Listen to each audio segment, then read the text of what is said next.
إن الحمد لله نحمده ونستعينه ونستغفره ونتوب إليه ونعوذ بالله من شرور أنفسنا وسيئات أعمالنا من يهده الله فلا مضل له ومن يضلل فلا هادي له أشهد أن لا إله إلا الله وحده لا شريك له وأشهد أن محمدا عبده ورسوله صلى الله عليه وعلى آله وأصحابه ومن تبعهم بإحسان إلى يوم القيامة يا أيها الذين آمنوا اتقوا الله حق تقاته ولا تموتن إلا وأنتم مسلمون يا أيها الناس اتقوا ربكم الذي خلقكم من نفس واحدة وخلق منها زوجها وبث منهما رجالا كثيرا ونساء واتقوا الله الذي تساءلون به والأرحام إن الله كان عليكم رقيبا يا أيها الذين آمنوا اتقوا الله وقولوا قولا سديدا يصلح لكم أعمالكم ويغفر لكم ذنوبكم ومن يطع الله ورسوله فقد فاز فوزا عظيما أما بعد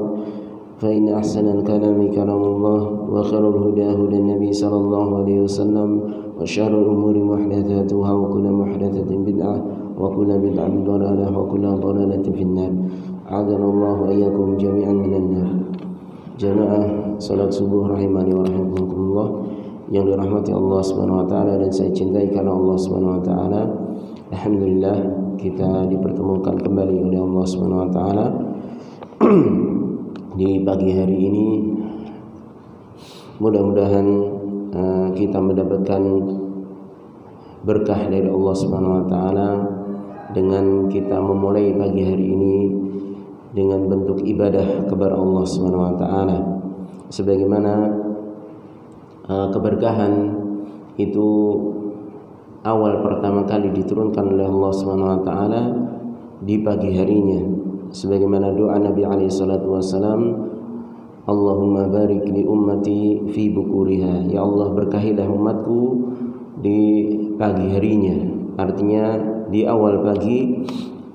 Maka Rasulullah SAW berdoa untuk keberkahan bagi umatnya, ya. Maka dari itu alangkah nikmatnya bagi seorang yang memulai pagi harinya dengan ibadah kepada Allah Subhanahu wa taala, ya. Dan di antara ibadah kepada Allah Subhanahu wa taala yaitu kita belajar atau thalabul ilmi, ya. Mudah-mudahan dengan belajarnya kita menuntut ilmu syar'i ini menjadi salah satu pemberat timbangan kebaikan kita kelak di hari kiamat. Allahumma amin. Baik, jamaah sekalian rahimani wa rahimakumullah yang dirahmati Allah Subhanahu wa taala dan saya cintai karena Allah Subhanahu wa taala. Kita lanjutkan pelajaran kita. Masih kita membahas syarah masail jahiliyah. Kita masuk pada bab atau al-mas'alatu ar-rabi'atu wa thamanun, yaitu perangai jahiliyah yang ke-84. Qala al-mu'allif rahimahullahu ta'ala, berkata penulis, semoga Allah merahmati beliau, yaitu Syekh Muhammad bin Abdul Wahhab, taqarrubuhum ila Allah bidzabhi 'inda al-qubur.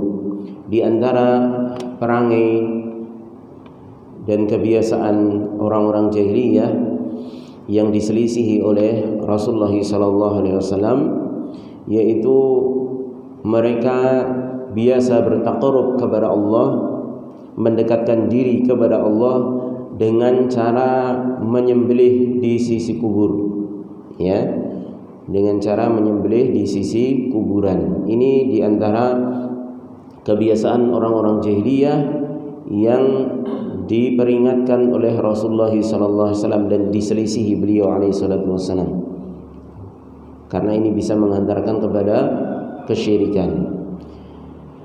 Ad-dabhu 'indal qubur. Makanya di sini penulis mengatakan setelah memberikan judul kemudian ad-dabhu 'indal qubur. Maksudnya beliau membahas tentang sembelihan atau menyembelih di sisi kuburan. Walaupun niatnya sebagaimana judul disebutkan oleh penulis taqarrubuhum ilallah, yaitu taqarrub, beribadahnya kepada Allah Subhanahu wa taala, tapi dilakukan dengan sesuatu hal yang tidak disyariatkan, dalam artian tata caranya tidak sesuai dengan apa yang Allah perintahkan, ya. Niatnya sudah benar untuk ibadah kepada Allah Subhanahu wa taala, akan tapi dengan cara yang tidak sesuai.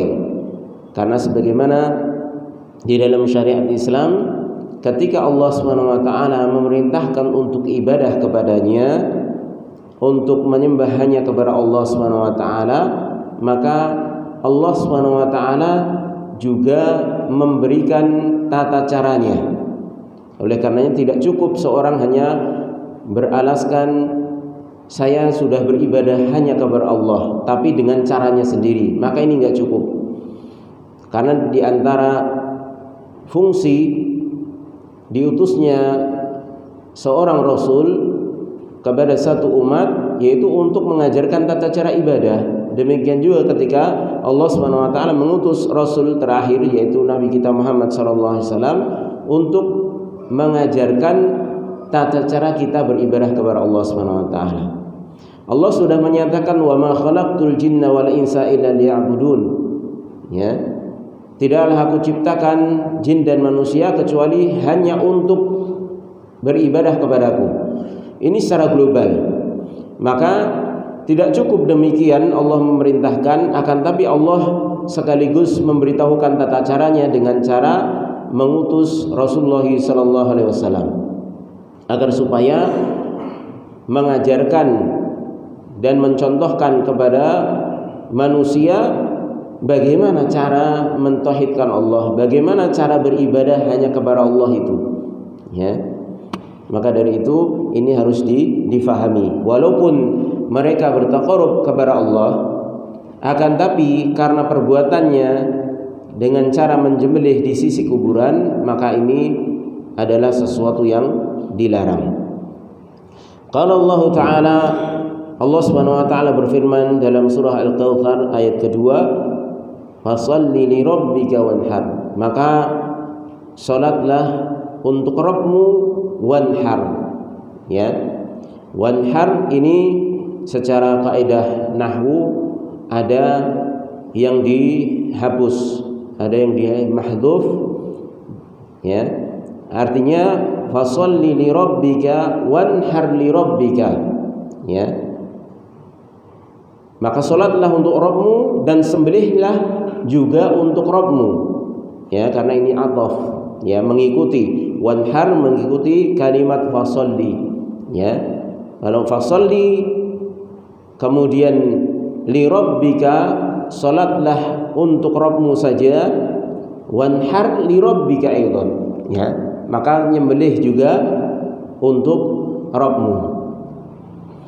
Ini dalil bahwasanya menyembelih itu yang diniatkan untuk ibadah maka harus diperuntukkan niat ikhlas karena Allah Subhanahu wa taala. Wa qala ta'ala, dan juga firman Allah Subhanahu wa taala dalam surah Al-An'am ayat 161 162, millata Ibrahim hanifa wa ma kana minal musyrikin. Qul inna salati wa nusuki wa mahyaya wa mamati lillahi rabbil alamin. Millata Ibrahim hanifa, yaitu agama Ibrahim yang lurus. Artinya hanifa itu condong kepada tauhid dan menjauh dari perbuatan kesyirikan, yaitu menyekutukan Allah Subhanahu wa taala. Wa ma kana minal musyrikin, ya, dan tidaklah Ibrahim itu termasuk orang-orang yang menyekutukan Allah Subhanahu wa taala. Artinya Ibrahim alaihissalam tidak termasuk orang-orang yang beribadah kepada selain Allah Subhanahu wa taala. Kemudian qul, katakanlah, sesungguhnya salatku, wa nusuki, dan sembelihanku. Nusuk ini artinya adalah sembelihan, ya. Walaupun ada yang mengartikan nusuk ini ibadah, ya, lebih umum, ya. Tapi sebenarnya semuanya masuk, walaupun secara bahasa yang lebih tepat adalah nusuk ini adalah sembelihan. Ya. Wa mahyaya wa mamati lillahi rabbil alamin. Katakanlah salatku, kemudian sembelihanku dan hidupku, matiku semuanya untuk Allah Rabbul Alamin, ya, yang telah menciptakan alam semesta ini dan mengaturnya. Fadzabhu ibadatun lillah. Maka dalam dua ayat tersebut itu mengandung dalil bahwasanya yang namanya sembelihan itu bentuk ibadah, salah satu bentuk ibadah, ya. Di dalam ayat yang pertama dalam surah Al-Kautsar itu jelas wanhar, ya. Kemudian dalam ayat selanjutnya dalam surah Al-An'am tadi itu nusuk, ya. Walaupun ada yang mengartikan secara umum bahwasanya nusuk itu ibadah, karena berdalilkan juga dengan sabda Nabi alaihi salatu wasallam ketika tentang haji, khudhu anni manasikakum, ambillah dariku manasik haji kalian, artinya tata cara ibadah di dalam berhaji. Maka ini ada yang mengartikan ibadah, dan ini tidak bertentangan. Kalau nusuk diartikan dengan ibadah secara umum, berarti jenis ibadah apa saja, termasuk sembelihan ketika diniatkan untuk taqarrub kepada Allah, maka itu juga termasuk ibadah, ya. Jadi mengartikan secara umum dan secara khusus, ya. Baik. Wadzabhu indal qubur, dan sekarang membahas tentang menyembelih sembelihan di sisi kuburan. Idza kana ta'dhiman laha fahada syirkun akbar. Apabila menyembelih di sisi kuburan tersebut dalam rangka ta'dhiman, ya, yaitu dalam rangka mengagungkan terhadap penghuni kubur atau zat kuburan tersebut, fahada syirkun akbar, maka ini merupakan bentuk kesyirikan yang besar. Artinya mukhrijun minal millah, bisa mengakibatkan pelakunya keluar dari agama Islam, ya, dikarenakan dia telah mengagungkan sesuatu yang itu hak dari pengagungan itu hanya untuk Allah Subhanahu wa taala. Dia mengagungkan kuburan tersebut dengan cara menyembelih di sisi kuburan tersebut. Wa idza kana ta'dhiman lillah, dan apabila perbuatan tersebut dimaksudkan untuk mengagungkan Allah Subhanahu wa taala, walakin fa'alahu 'indal qabri, dia lakukan menyembelih tersebut di sisi kuburan, yadhunnu annahu masyru'un, dalam rangka dan dia menyangka bahwasanya apa yang dilakukan tersebut, yaitu menyembelih di sisi kuburan tersebut, itu disyariatkan, ya. Atau misalnya dia berkeyakinan kalau menyembelih di sisi kuburan itu lebih afdol, lebih mendapatkan berkah, ya, dari Allah Subhanahu wa taala. Keyakinannya masih kepada Allah, ta'zimnya kepada Allah Subhanahu wa taala. Tapi dia meyakini kalau dia sembelih itu di sisi kuburan itu lebih utama, ya, itu lebih utama dan disyariatkan di situ. Maka fahadha bid'atun wa wasilatun ila syirki, maka ini bid'ah dan ini wasilah atau perantara menuju kesyirikan, ya. Kenapa ini bid'ah? Karena tata caranya tidak dianjurkan, tidak dicontohkan, ya, tidak disyariatkan, karena tidak ada dalil yang menunjukkan bahwasanya ibadah di kuburan itu lebih utama dibandingkan yang lainnya. Bahkan dalil yang ada justru melarang ibadah di sisi kuburan, ya. Rasulullah SAW menyatakan, la taj'alu buyutakum maqabir. Ya, jangan jadikan rumah-rumah kalian itu seperti kuburan. Ya. Kenapa? Karena kuburan itu tidak diibadahi. Ya, tidak diibadahi artinya tidak dijadikan tempat untuk beribadah. Ya. Dan juga dalam hadis lain ketika Rasulullah melarang wala tusalli 'alaiha, dan jangan salat menghadap kuburan, artinya salat di area kuburan kecuali salat jenazah. Kalau salat jenazah memang dicontohkan Nabi alaihi salatu wasallam bagi yang ketinggalan, ya. Maka ini ada nasnya.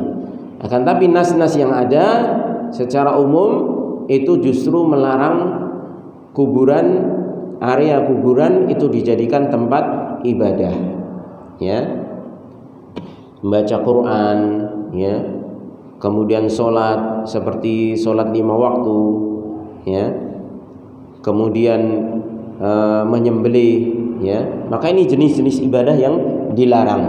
Maka ketika niatnya untuk Allah tapi dilakukan tidak sesuai dengan apa yang dicontohkan oleh Nabi alaihi salatu wasallam, maka perbuatan tersebut adalah perbuatan bid'ah walaupun tidak sampai ke derajat syirik, tapi ini bisa menghantarkan kepada kesyirikan, ya.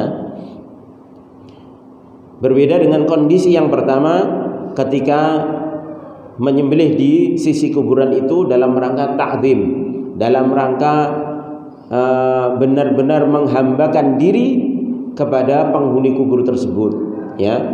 Misalnya dia menyembelih untuk meminta kepada penghuni kubur tersebut, ya Syekh, ini saya sembelihkan, ya. Walaupun itu diyakini tidak terucap dalam lisan, dia meyakini, ya Syekh, ini persembahan untukmu, ya. Berkahilah kehidupanku, lancarkan rizkiku, ya. Jadikan anak-anakku sukses, ya, jadikan usahaku lancar.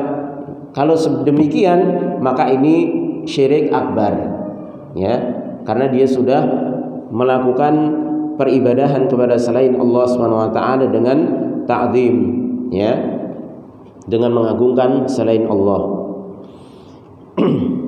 Baik. Fala yajuzu adz-dzabhu 'indal qubur, maka tidak boleh menyembelih di sisi kuburan. Hatta walau kana dzabihu la ya'taqidu fil quburi wa innama yadhbahu lillah. Walaupun orang yang menyembelih tersebut, yang menyembelih di sisi kuburan tersebut tidak meyakini bahwasanya yang memberikan keberkahan, memberikan kelancaran rezeki, ya, ataupun meyakini bahwasanya penghuni kuburan tersebut memiliki kekhususan yang dimiliki oleh Allah Subhanahu wa taala. Wa innama yadhbahu lillah, dan hanyalah dia menyembelih tersebut hanya untuk Allah Subhanahu wa taala, murni untuk Allah, tapi dilakukan di sisi kuburan, maka ini enggak boleh. Ini namanya bid'ah, ya. Li'annahu idza i'tada an-nasu adz-dzabha 'inda al-quburi ala hadza ila ibadatiha min dunillahi azza wa jalla. Karena apabila manusia itu terbiasa, ya, menyembelih di sisi kuburan, maka bisa menghantarkan perbuatan tersebut kepada beribadah kepada kuburan tersebut, ya. Akhirnya beribadah kepada selain Allah Subhanahu wa taala, ya. Karena hati manusia itu biasanya condong kepada sesuatu yang dia ulang-ulang. Akan condong kepada sesuatu yang dia ulang-ulang. Seperti seorang ketika diperintahkan untuk sholat di masjid, ya, terutama kepada laki-laki, sholat 5 waktu di masjid, maka hatinya itu akan condong ke masjid, dan ini disyariatkan. Condongnya hati ke masjid ini disyariatkan, ya. Makanya dalam hadis, di antara 7 golongan dalam sebuah hadis yang mendapatkan nantinya naungan dari Allah Subhanahu wa taala pada hari kiamat itu adalah rajulun wa qalbuhu mu'allaqun bil masajid.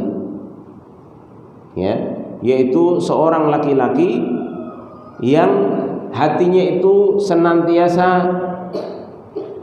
tergantung pada masjid, artinya terikat, ya, memiliki kecenderungan, memiliki ketergantungan dengan masjid. Artinya dia ingin senantiasa terus beribadah di masjid, ya. Ketika sholat selesai dia sudah rindu lagi kapan nanti sholat lagi datang, ya. Ada thalabul ilmi, kajian di masjid, dia ingin hadir karena dia tahu masjid ini adalah tempat sebaik-baik tempat dan tempat yang paling dicintai oleh Allah Subhanahu wa taala di muka bumi, yaitu masjid, ya. Maka kecondongan ini akan timbul ketika seseorang itu berulang terus-menerus mendatangi tempat tersebut.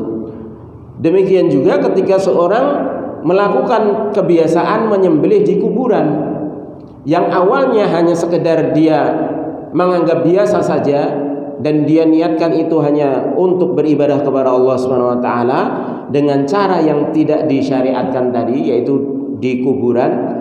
Akhirnya lambat laun kalau sudah terbiasa, hatinya akan tergantung. Wah, kaya enak ya neng kuburan, adem, ya, iso merenung, ya, sambil menyembelih, makan-makan di situ. Akhirnya, ya, lambat laun hati itu akan cenderung, ya, kalau menyembelih tidak di kuburan nggak afdol kayaknya hati ini, ya. Apalagi ditambah lagi nanti kalau syaitan itu menghias-hiasi, menampakkan hal-hal yang aneh-aneh, ya, akhirnya semakin terpaut hati tersebut, ya. Ketika nggak disembelihkan, maka didatangi di mimpinya, le kok kowe suwe ra nyembelih neng kuburanku piye, ya. Akhirnya ada rasa ketakutan, padahal mimpi tersebut adalah dari syaitan yang menakut-nakuti seorang agar supaya dia melakukan penyimpangan-penyimpangan, ya. Wa kadzalika dzabhu lil jin littiqa'i syarrihim aw lil ilaj. Dan demikian juga menyembelih untuk jin, ya, dalam rangka berlindung dari kejelekan jin tersebut, atau untuk lil ilaj, untuk berobat, dalam rangka berobat, ya. Pertama kali coba-coba, ya, dapat apa namanya kalau orang Jawa gedok tulang, ya. Dia mungkin sering mimpi buruk, ya, terganggu dengan jin, ya. Akhirnya ada temannya mengatakan, coba sedekah neng kuburan, coba nyembelih sembelihan di kuburan, nyembelih ayam lah, ya, atau apalah, atau sedekah, menaruh sedekah di situ, ya. Mungkin niatnya untuk Allah Subhanahu wa taala, ya, agar supaya Allah menyembuhkan penyakitnya, agar supaya Allah menghilangkan gangguan-gangguan yang selama ini dia rasa, sering mimpi buruk lah, ya. Akhirnya dia lakukan, ya. Bisa jadi dengan sembelih, bisa jadi dengan sedekah, ya, ditaruh uang di situ, ya, di kuburan. Kemudian ternyata Allah Subhanahu wa taala memberikan ujian dengan kesembuhan, ya. Maka dari situlah akhirnya akan timbul kesesatan yang lebih besar lagi, sehingga dia bukan meyakini lagi Allah yang menyembuhkan, tapi kuburan tersebut, penghuni kuburan itu yang menyembuhkan. Maka ini sesuatu yang mengerikan. Artinya seseorang bisa terjerumus ke dalam kesesatan yang lebih besar lagi. Fahada syirkun billah. Maka ketika hal tersebut dilakukan, itu merupakan kesyirikan kepada Allah Subhanahu wa taala. Amma dzabhu lil akli, adapun menyembelih untuk makan, artinya untuk diniatkan untuk dimakan, awid dzabhu li ikrami dhaifin, atau menyembelih untuk memuliakan tamu, wa yadhkuru alaihi ismallahi, dan dia menyebut atas sembelihan tersebut nama Allah, artinya dengan mengucapkan bismillah, fahada la ba'sa bihi, maka ini tidak mengapa. Li'annahu min adat la minal ibadat, karena ini termasuk adat kebiasaan manusia dan bukanlah merupakan ibadah, ya. Amma dzabhu al-udhiyah wa dzabhu al-aqiqah wa dzabhu alladhi yuqsadu bil ibadah, adapun menyembelih kurban udhiyah, ya, di bulan Dzulhijjah, ya, ataupun menyembelih aqiqah, ya, dan juga sembelihan yang dimaksudkan untuk ibadah seperti apa? Seperti hewan hadyu ketika haji ataupun umroh, ya. Cuman sekarang yang umroh ini sudah tidak banyak, tidak dilakukan lagi sembelihan ketika umroh, ya. Karena sembelihan ketika umrah ini sunnah, ya. Adapun hadyu ketika haji maka ini wajib, ya.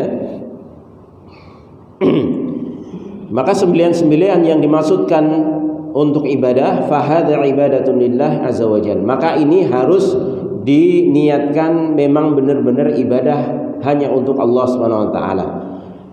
Fala yudbahu li makhluqin, maka tidak boleh disembelih untuk makhluk, ya, atau wala yadbahu li makhluqin, atau tidak boleh seorang itu menyembelih untuk makhluk, ta'ziman lahu, ta'zima ibadatin, ya, dalam rangka mengagungkan makhluk tersebut atau jenis pengagungan yang sifatnya ibadah.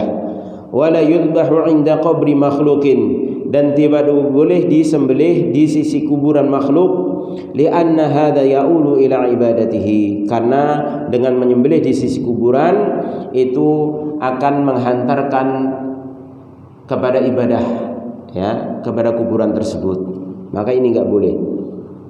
Ringkasnya, sembelihan itu sebagaimana disebutkan oleh para ulama, itu ada yang membagi menjadi dua, seperti Syekh Jabir, ya, Al-Jaziri rahimahullah, ya, atau ada yang membagi tiga.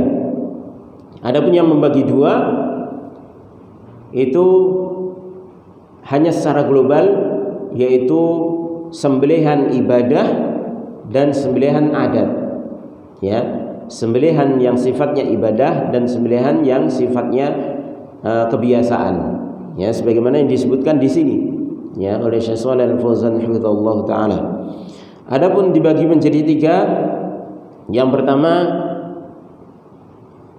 sembelihan yang ini dibagi dari sisi hukumnya, ya. Kalau tadi menjadi dua dari sisi jenisnya. Kalau dari sisi hukum, maka ada yang namanya sembelihan yang merupakan ibadah, ya, dzabhul ibadah, sembelihan yang sifatnya ibadah. Maka ini hanya untuk Allah Subhanahu wa taala, seperti menyembelih untuk udhiyah, ya, ketika di bulan Dzulhijjah, ataupun aqiqah yang memang itu disyariatkan, ya, dan juga sembelihan seperti sembelihan walimah, ya, ini masuk ibadah.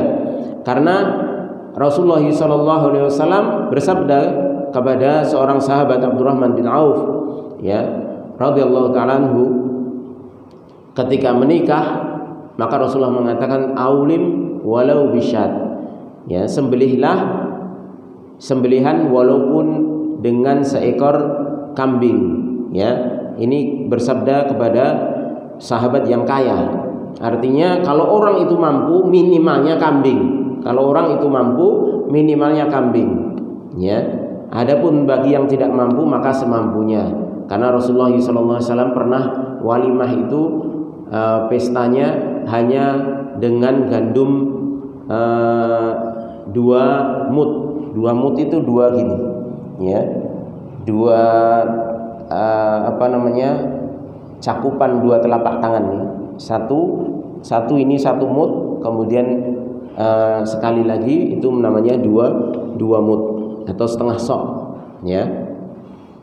Ini walimahnya Nabi alaihi salatu wasallam, karena memang Nabi alaihi salatu wasallam ketika memiliki harta maka habis untuk disedekahkan, dan ketika suatu saat beliau menikah pas tidak memiliki apa-apa kecuali 2 mut dari gandum tersebut, ya. Taib. Maka ketika menyembelih untuk walimah ini juga termasuk ibadah dan harus diniatkan untuk benar-benar ibadah hanya kepada Allah Subhanahu wa taala, mencari keridhaan dari Allah Subhanahu wa taala. Ini jenis yang pertama. Jenis yang kedua, ibadah yang sifatnya itu dilarang, ya. Bisa jadi syirik dan bisa jadi bid'ah, ya. Ini dijadikan satu, ya. Ketika itu bid'ah, maka sebagaimana yang dijelaskan di sini, dia menyembelih untuk Allah Subhanahu wa taala, akan tapi dilakukan dengan tata cara yang tidak sesuai dengan ajaran syariat Islam, seperti menyembelih di sisi kuburan, ya.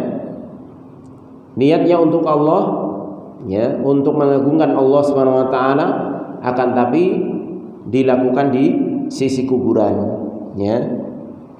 Maka ini bid'ah dan bisa menjerumuskan ke dalam kesyirikan. Yang kedua yaitu untuk ta'zim, ya, li ghairillah, mengagungkan selain Allah Subhanahu wa taala. Ini derajat yang paling parah, ya, karena ini bisa mengeluarkan seorang dari keislaman. Dia menyembelih di kuburan, menyembelih di tempat-tempat yang dianggap keramat, ya, dengan niat agar supaya tempat tersebut, penghuni dari tempat tersebut yang merupakan jin, syaitan, itu tidak mengganggunya, ya. Atau dia mungkin habis lewat dari kuburan kemudian kok awake greges-greges, masuk angin seminggu ramari-mari. Wah, iki mungkin mergo aku lewat ning kuburan, ya. Akhirnya disembelihkan di kuburan tersebut, ya, untuk dalam rangka mengobati penyakit yang dia yakini dia dapat dari kuburan tersebut karena lewat di kuburan tersebut. Wah, mungkin aku ora permisi mbah, biasanya kayak gitu, ya. Maka ini syirkun akbar, ya. Kalau dilakukan sembelihan semacam ini dalam rangka semacam ini, niat mengagungkan penghuni kuburan atau tempat-tempat yang dianggap keramat, maka ini namanya telah melakukan pengagungan kepada selain Allah Subhanahu wa taala, ya. Ini jenis yang kedua. Kemudian jenis yang ketiga yaitu sembelihan yang mubah, ya, sembelihan yang mubah, ya. Artinya sembelihan dalam rangka untuk dimakan, dalam rangka at-tamattu', yaitu dinikmati, ya. Maka sembelihan semacam ini hukumnya asalnya mubah dan tergantung dari wasilah. Maka hukum asal mubah kemudian tergantung dari wasilahnya kemudian, ya. Untuk apa dia menyembelih tersebut. Misalnya benar memang untuk dimakan, tapi niat dia nyembelih buat apa? Trambul. Wong Jawa mudeng biasanya, nggo setip, ya. Artinya menemani ketika mabuk-mabukan, ya. Misalnya sama teman-temannya kumpul, kemudian ayo, ya, kamu yang beli minuman kerasnya, ya, yang bekunang. Nah, kemudian temannya yang satu, aku tak tuku PTE atau tak tuku mentoke, engko dibeli gua anu.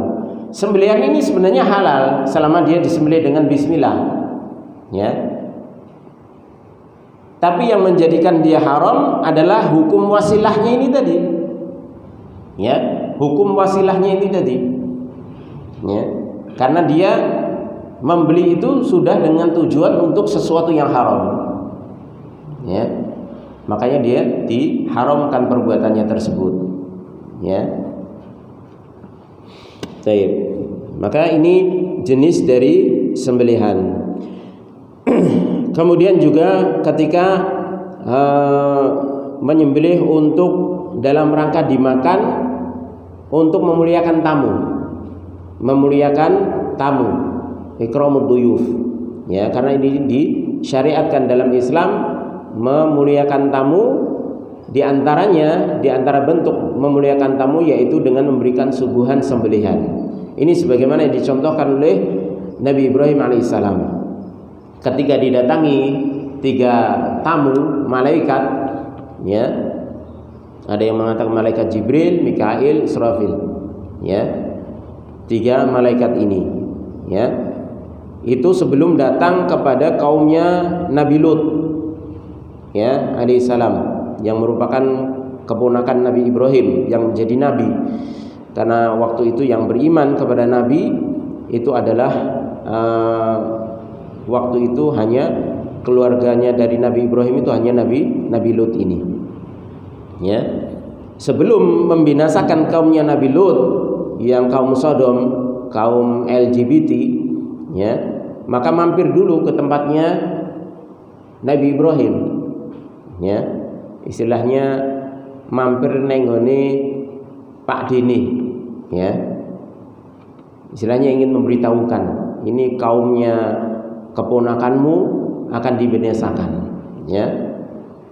Maka ketika mampir dalam wujud manusia, Nabi Ibrahim nggak tahu, ya. Maka Nabi Ibrahim pun segera, padahal itu kaum atau tamu yang tidak diketahui, kaumun munkarun, yaitu kaum yang tidak dikenal oleh Nabi Ibrahim.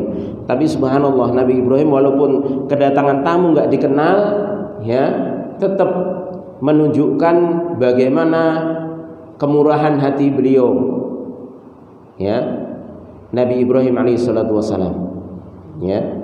Faragha ila ahlihi, ya, faja'a bi'ijlin samin. Maka Nabi Ibrahim pun langsung masuk menemui keluarganya dan menyembelihkan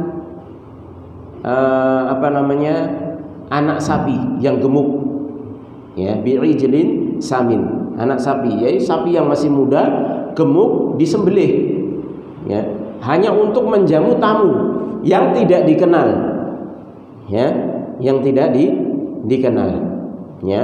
Makanya kalau kita punya sesuatu yang memang lebih, maka ini ujian kedermawanan kita, ujian bagaimana kita beribadah kepada Allah Subhanahu wa taala dengan sungguh-sungguh. Kalau ada tamu, ya, walaupun tamu tersebut kita tidak kenal, maka berikan sesuatu yang terbaik, ya. Artinya muliakan, ya. Karena Rasulullah SAW menyatakan, man kana yu'minu billahi wal yawmil akhir falyukrim dhaifahu. Barang siapa yang beriman kepada Allah dan hari akhir, maka hendaknya dia muliakan tamunya, ya. Ini menunjukkan memuliakan tamu itu bentuk keimanan kita kepada Allah dan hari akhir. Artinya kita yakin dengan kita memuliakan tamu itu pasti akan Allah balas dengan kebaikan yang lebih baik dari apa yang kita lakukan. Itulah buah dari kita beriman kepada hari akhir, yaitu melakukan sesuatu yang baik yang itu timbul karena kita yakin nanti di hari kiamat itu pasti kita akan mendapatkan balasan dari perbuatan kita tersebut, ya. Maka ketika disuguhkan, ya, sembelihan tersebut, kemudian disuruh makan, maka malaikat tersebut tidak mau makan. Maka barulah ketika itu Nabi Ibrahim tahu kalau ternyata tamunya tersebut bukanlah manusia, ya. Kemudian tamu tersebut menjelaskan dan sampai akhir kisah bahwasanya tamu tersebut tujuannya untuk mendatangi umatnya Nabi Lut alaihissalam untuk diperintahkan membinasakan kaumnya Nabi Lut, ya. Baik. Ini sembelihan yang mubah, yaitu ikramud duyuf. Kemudian masih ada satu sisa permasalahan yang pernah ditanyakan juga oleh Syekh Muhammad bin Shalih Al-Utsaimin rahimahullah. Bagaimana kita membedakan antara sembelihan yang itu takzim kepada selain Allah, artinya seperti orang yang masih hidup, ya. Orang datang kemudian disembelihkan dalam rangka takzim kepadanya, tapi dengan sembelihan yang orang datang kita sembelihkan dalam rangka untuk memuliakannya. Karena yang satu dilarang, yang satu ini masuk syirik akbar. Ya. Kalau menyembelih di sisi kuburan jelas, ya. Tapi kalau orang datang seperti misalnya raja, penguasa tertentu, ya, kemudian kita takdim kepadanya, kita sembelihkan dengan pengagungan sebagaimana kita mengagungkan Allah Subhanahu wa taala walaupun orang itu masih hidup, ya, maka ini juga merupakan kesyirikan.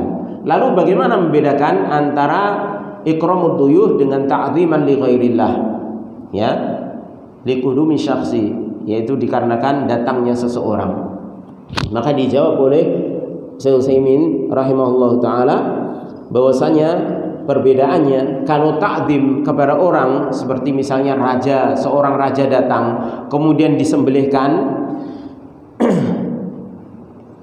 sembelihan itu untuk ta'dzim kepadanya sebagaimana dia memuliakan Allah Subhanahu wa taala, itu cirinya sembelihan itu tidak disuguhkan kepada raja tersebut, tidak untuk dimakan, ya, tapi kemudian disembelih karena raja penguasa itu datang, ya, atau kiai fulan datang, ya, atau orang yang diagungkan itu datang kemudian disembelihkan, dan sembelihan itu tidak disuguhkan tapi dibagi-bagikan kepada orang lain.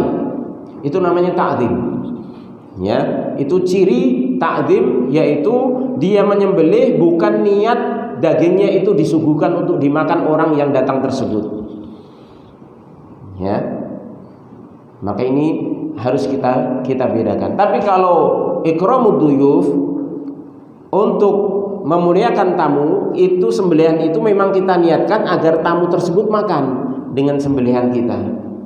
Makanya kita suguhkan, kita sembelihkan ayam, kita sembelihkan kambing, kita sembelihkan sapi, kemudian kita suguhkan kepada tamu tersebut. Ini sebagaimana yang dilakukan Nabi Ibrahim alaihissalam, disuguhkan, ya. Tapi kalau dalam rangka ta'zim itu cirinya yaitu disembelih tapi tidak dihidangkan, ya, tapi dibagi-bagikan ke orang lain, ya. Raja datang kemudian disembelihkan berbagai macam sembelihan, tapi raja sama sekali enggak disuguhi dengan sembelihan tersebut, tapi semuanya khusus dibagikan.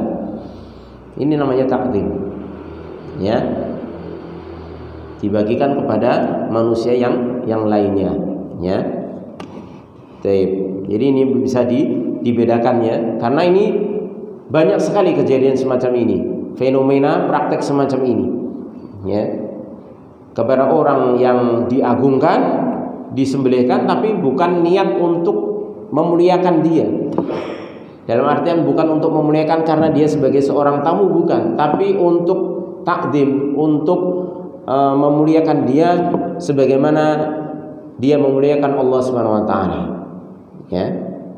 Jadi seakan-akan dia itu posisinya sebagaimana Allah Subhanahu wa taala, tidak makan, disembelihkan, tapi sembelihan itu diperuntukkan yang kepada manusia yang lainnya, ya. Dan ini banyak, ya. acara-acara di tempat-tempat tertentu, ya, disembelihkan, ya, karena mengagungkan tempat tersebut, kemudian sembelihan itu dibagikan. Berarti ini sembelihan dalam rangka ta'zim li ghairillah, ya, memuliakan selain Allah Subhanahu wa taala, memberikan pengagungan kepada selain Allah Subhanahu wa taala. Baik. Kemudian kita masuk pada masalah selanjutnya, yaitu al-mas'alatu al-khamisatu was-sadisatu was-tsamanun, yaitu perangai jahiliyah yang ke-85 dan 86. Ihtifaduhum bi'atharin mu'azzamin, yaitu mereka menjaga, nguri-uri dengan peninggalan orang-orang yang diagungkan.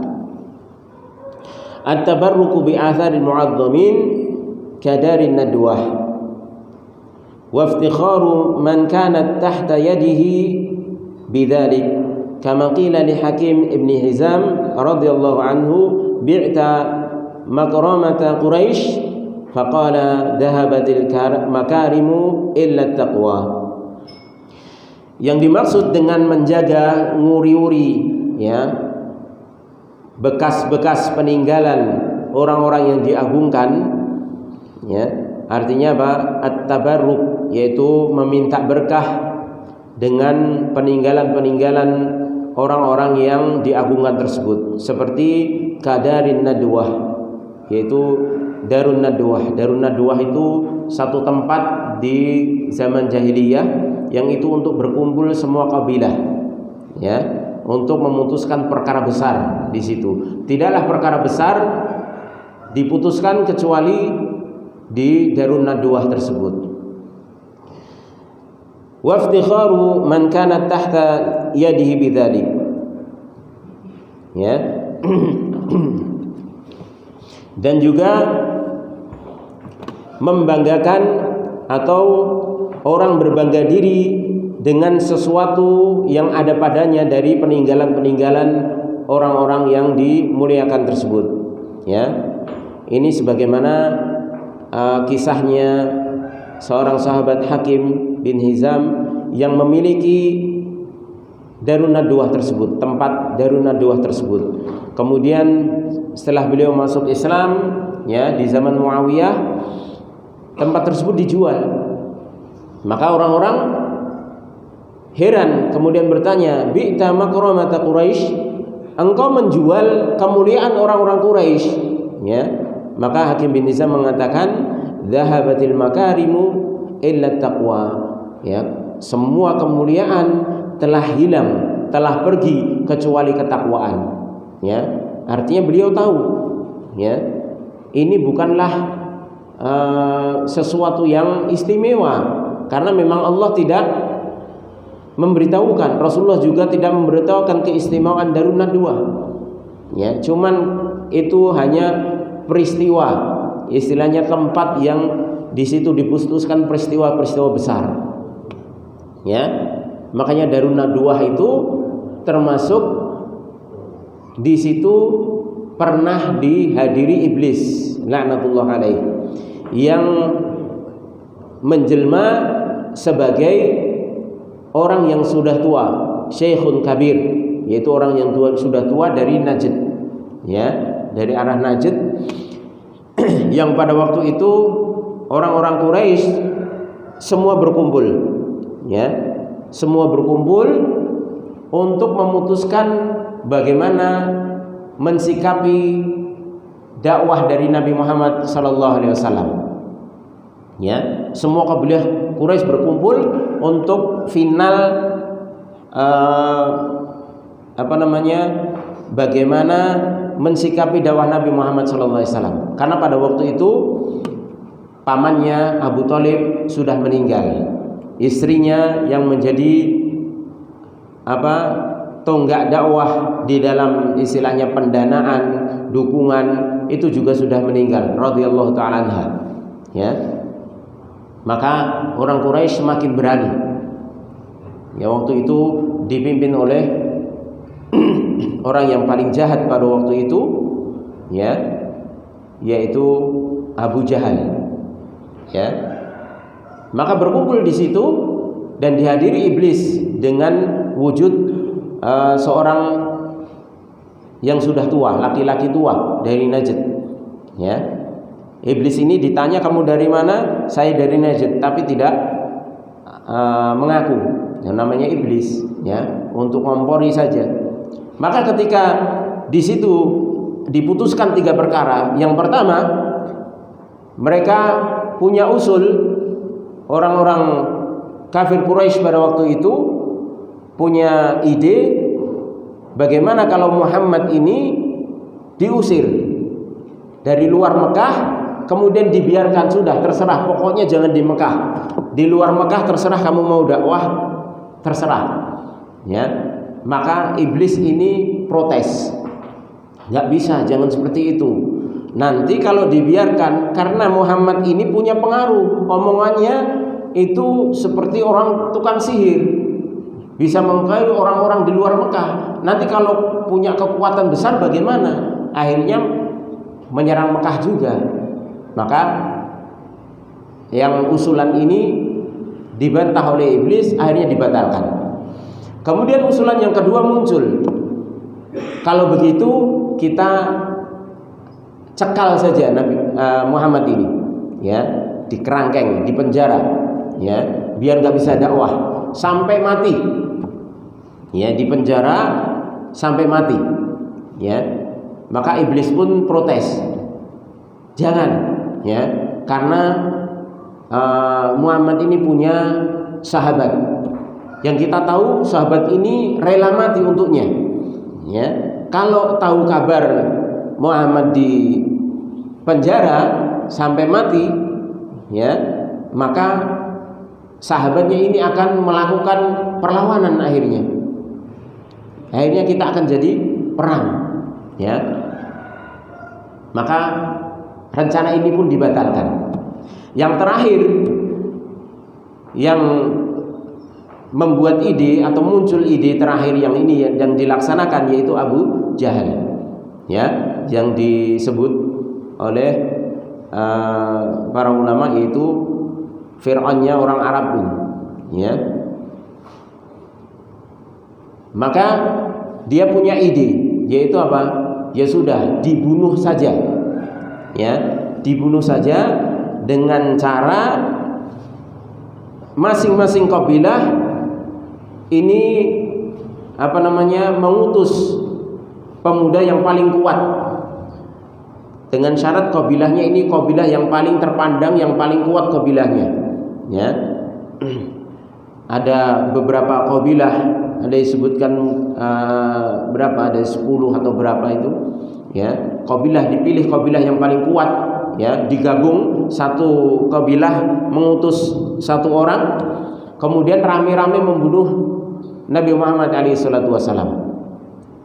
Nanti kalau disuruh akan dituntut oleh kabilahnya Nabi Muhammad SAW, ya, dari kabilah Abdi Manaf, maka mereka nggak bisa menuntut. Kenapa? Karena semua kabilah punya andil di dalam membunuh. Jadi kabilahnya dari Nabi Muhammad SAW tidak bisa menuntut, ya, karena kita tahu kabilahnya Nabi Muhammad kabilah yang kuat, ya, yang disegani, ya. Maka kalau bareng-bareng dari seluruh kabilah itu punya andil di dalam membunuh, ya, maka kabilahnya dari Nabi Muhammad SAW tidak bisa menuntut karena saking banyaknya kabilah yang melakukan pembunuhan, ya. Maka ini pun dilaksanakan dan terjadilah hijrah, ya, dari Mekah menuju Madinah. Inilah tentang sekilas tentang Darun Nadwah, dan ini diuri-uri oleh orang-orang Arab dahulu yang akhirnya di masa Utsman, ya, kemudian dibeli untuk dijadikan tempat tinggal di masa pemerintahan Muawiyah, ya, di masa pemerintahan Muawiyah radhiyallahu ta'ala anhu, ya. Dan ketika dibeli dari Hakim bin Hizam, pemilik dari rumah tersebut, maka orang-orang kaget. Makanya mereka bertanya, "Bi'ta makramata Quraisy?" Engkau menjual ya tempat yang mulia ini ya dari peninggalan orang-orang Quraisy. Maka dia menjawab dengan jawaban yang sangat bagus dengan mengatakan, "Dzahabatil makarimu illa taqwa." Seluruh kemuliaan itu telah pergi kecuali ketakwaan. Karena berdasarkan firman Allah Subhanahu wa taala, "Inna akramakum indallahi atqakum." Sesungguhnya yang paling mulia di antara kalian adalah yang paling bertakwa, ya. Baik, ini sekilas dulu tentang perang jahiliyah yang ke-85 dan 86. Insyaallah pada pertemuan yang akan datang kita baca tentang penjelasan dari Syekh Shalal Fauzan hafizahullah taala. Wallahu a'lam bishawab. Mudah-mudahan ini bermanfaat bagi saya pribadi dan jamaah sekalian. Kurang lebihnya saya mohon maaf. Kita tutup dengan doa kafaratul majelis. Subhanakallahumma wa bihamdika asyhadu an la ilaha illa anta astaghfiruka wa atubu ilaik. Assalamualaikum warahmatullahi wabarakatuh.